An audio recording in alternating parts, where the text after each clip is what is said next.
ኢትዮጵያውያን ወደ ዩናይትድ ስቴትስ አሜሪካ የጉዞ ዕቀባ ሊጣልባቸው እንደሚችል መረጃዎች እየወጡ ነው። በዶናልድ ትራምፕ የሚመራው የዩናይትድ ስቴትስ አስተዳደር ኢትዮጵያን ጨምሮ 36 ሀገራትን የጉዞ ዕቀባ ከጣለባቸው ጎራ የሚካተት እቅድ አለው ተብሏል። የአሜሪካው ዋሽንግተን ፖስት እንደዘገበው በዩናይትድ ስቴትስ የውጭ ጉዳይ መስሪያ ቤት የውስጥ ማስታወሻ የጉዞ ዕቀባ ይጣልባቸዋል ተብለው ከሰፈሩት መካከል 25ቱ አፍሪካ ሀገራት ይገኙበታል።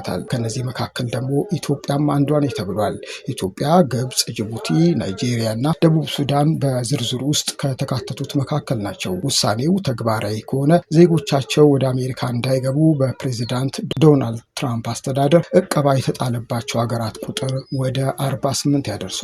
ባለፈው ማክሰኞ ገቢራዊ በሆነው የትራምፕ አስተዳደር ውሳኔ ኤርትራን ጨምሮ የ12 ሀገራት ዜጎች ወደ አሜሪካ እንዳይገቡ የሚከለክል ገደብ ተጥሎባቸዋል። በዩናይትድ ስቴትስ ውጭ ጉዳይ ሚኒስትር ማርኮ ሩቢዮ የተፈረመውና ዋሽንግተን ፖስት ተመለከትኩት ያለው የውስጥ ማስታወሻ የጉዞ ዕቀባ ሊደረግባቸው ይችላል በተባሉ 36 ሀገራት ላይ ለሚሰሩ የአሜሪካ ዲፕሎማቶች የተሰራጨ ነው ተብሏል። በማስታወሻው ኢትዮጵያን ጨምሮ 36ቱ ሀገራት የቪዛ ዕቀባ እንዳይጣልባቸው በአሜሪካ ውጭ ጉዳይ መስሪያ ቤት የተቀመጡ ቅድመ ሁኔታዎችን በ60 ቀናት ውስጥ ማሟላት እንደሚጠበቅባቸው መገለጹን ዋሽንግተን ፖስት ነው የዘገበው። ሀገራቱ ቅድመ ሁኔታዎችን ካላሟሉ ሙሉ ለሙሉ ወይም በከፊል የቪዛ ዕቀባ እንደሚጣልባቸው ይጠበቃል።